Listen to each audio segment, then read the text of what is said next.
Getting into the subject of movies, what are you guys' top five favorite movies? Period or Just period of all time. No one genre, just overall. What are your favorite movies? hmm, five. Top That's five. shit. I know Coming to America's in there for me. Um, let's see. That I actually really love Goodfellas. That's a Wait, good one. I think of when I think of top five, I think of what movies do I and have I watched so many times and still get pleasure out of watching them, I guess. So that's one. Let me see. Um man. So Goodfellas, would you still keep Coming to America in there? Oh yeah, Okay. absolutely. I'll just quote that movie probably 3 times a week. So it's definitely in the canon of favorites. Let me see. Man, there's so many movies. Should we come back to you, Guy?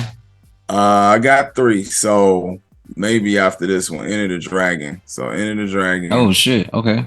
Coming to America, Goodfellas, and then I got to think on the last two. Six. What say you? Godfather 1 Mm. is definitely in there. Fight Club. Oh shit. Okay. The first Matrix movie. Of course, Coming to America. And 5 would probably be. Five is always interchangeable. That's something that always like pop in and out. It's a good movie, depending on whether it's new or something I just discovered. 5 would probably be Everything Everywhere All at Once. I didn't finish that, even though that was pretty good up to the point. Excellent. Yeah, I didn't finish it. Amazing. That was like the first time I've seen like a movie that touched on like, because you know the most common thing nowadays is multiverse, space travel, time travel, all that old shit. But right now, that movie really touches on it in probably the most precise way I imagine it to be. They were very in depth with that. Yeah, it was funny. It was smart. The kung fu was on point. It was like all the different elements I like about movies. It was all in there. Even the drama was good and executed very, very well. Like every element that you like about movies was in it, and they executed at a high level. Yep. I'm not gonna copy that one but the Matrix I have to definitely say that's one because that was one again watching 1,000 times and no damn near word for word the whole movie. No, and it was one of those after you see it was almost I equate that to watching the Ten Commandments in the part where Moses comes down from Mount Sinai with the tablets. For our generation, that was that type of movie. Like you left that movie and you was different. You was not the same person that you were when you walked into that fucking theater. Like you know where you saw that motherfucker the first time. I remember everything about it because it was like total mind blowing. And I remember watching the fucking Super Bowl. I think it was the Super Bowl with the Broncos and the Falcons. That second one with Elway where they just beat the shit out the Falcons. But that was the first time I saw the commercial to the trailer to the Matrix. That was the premiere of it. After coming out of that movie theater, I was like, oh fuck. There's so much shit that is going on out here that I am aware of and not aware of. And they just hit the tip of the iceberg by putting that together and putting it out. I think that because all the reading and stuff I was doing back in the day all kind of culminated into like that movie. That movie condensed all of these different ideas and concepts. I used to have conversations with people about it. Yeah, like, it was just all kind of like framed in a way where it was like they said, you know what, we're gonna make this entertaining and and we're gonna kind of like dumb it down just a bit enough to keep people engaged. But they still touched on heavy ass topics with it. You know what I'm saying? Like the ideas of what is and isn't reality. Yeah, what is and isn't reality. How we perceive reality. You know what I'm saying? It's like I couldn't even have those conversations with people back in the day, and got the same result because the visuals kind of helped support that story. Yeah, that was a dope. That was a dope. That film. One, and that's why I picked Fight Club too, because the exact same thing, man. Fight Club touched on consumerism in such a heavy way, bro. Yeah, and it's like definitely top 10 for sure. And, for me, and I'll be honest, like when I saw it, I didn't expect the plot twist at all. That was probably one of the better plot twists in a movie probably I've ever seen, because it was, when you go back and watch it the second time, you kind of like, okay, now I see it. But it's kind of like, from a lesser extent, the Sixth Sense was like that. Like when you see it the second time, after you're like, oh, now I get it. Oh, yeah.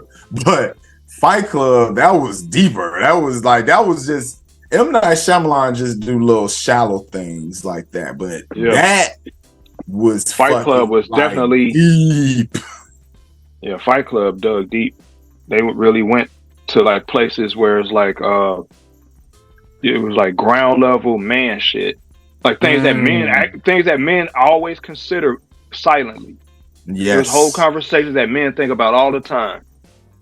Like even with his relationship with old girl, it was like, you know what I'm saying, he just smashing her, but she don't matter. She just something to do in the background of his life. You know what I'm saying? But yeah, he care about what happens to her. Yeah, you see what I'm saying? That type of shit.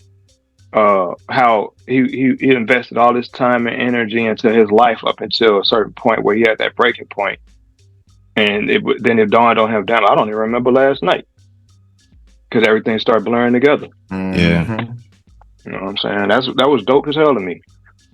Yeah, you know what I'm saying? It's like chef's kiss. Very. That was. Good. Fight Club, I had to go back and watch, but with the ending to that, like you said, I was like, whoa, a man was out here tripping. Yeah, he went into like with bipolar disorder, like early on in the movie. Life just went to shit on him. He became a narcoleptic and shit like that, and then all of a sudden he stopped sleeping altogether. He went from narcolepsy to just not even sleeping, just blacking out. And that's when Tyler Durden's personality was taken over. Was just the aspect of his self that he really wanted to project. That was pure masculine. It was like the id versus the ego. You said the idiot versus the ego? No, the id. Oh, okay. The id versus the ego. Yeah. Okay. He knew in his heart of hearts he was tired of being a sheep, and he created that part of himself to kind of like break free, because he didn't have the heart to do it himself. Yeah. Okay. I got my fifth movie. Thank you for reminding me of my fourth, sixth, but my fifth, and this is, and again, on my criteria, watching 1,000 times and changing my perception about things. Malcolm X. Oh, strong. That's the first movie I bought when I bought a DVD player. I literally was like DVD player and Malcolm X. It was the combination. Like that's what I wanted to watch. Where did I bought Malcolm X from Virgin when I was working at the Gap. Did I get? I might have got it from there too. Virgin is definitely stores, boy. I missed that shit. Yeah, that's definitely in my top 10. But I don't know if I could put that in my top 5 personally, only because, reading the books, and I saw that shit when they took us on a field trip to go see that, went out to Hyde Park to watch it and shit. Dude, it's definitely a high level movie though. It's definitely up though. I could do a list of movies of just Denzel alone. There you go. What's your top 5 Denzel movies? Oh man, that's hard. Let me think. So what's your top 5? My thing is, yeah, go ahead. My top 5. So there's a horror movie I'm gonna put in there, and they say it's based on real life events that actually happened, but you never know. Just for doing some research on it, some of it turned out to be very sketchy. How this woman was treated and the actual things that happened in a room when people would be in a room with her. The movie's called Devil Inside. Never saw that. You saw that? I have. Yeah, I saw that. Okay, I can watch that movie, but I can't watch it too many times because there are certain things that I relate to in that movie, and it kind of fucks. It's very triggering. Very triggering. Yeah. Very triggering.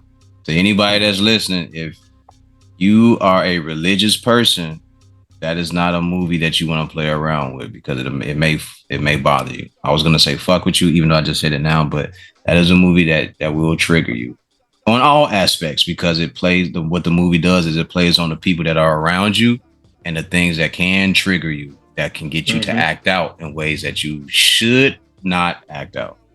Have to be in control. All right, so Devil Inside is one. I had to put Matrix. I had to put Matrix on there.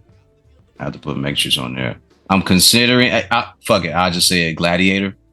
Okay. I'll say Gladiator. And if you know anything about me, you know the type of person I am.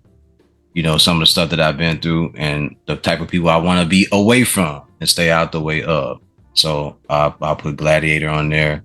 I gotta put Coming to America on there. I have to. That's just a movie that I love. So let me see. Coming to America, Devil Inside, Matrix, Gladiator, and one more. I'm gonna go Hurricane Carter. Yeah, that's a dope movie. That's a dope movie. Good biopic. Dope biopic. Biopic.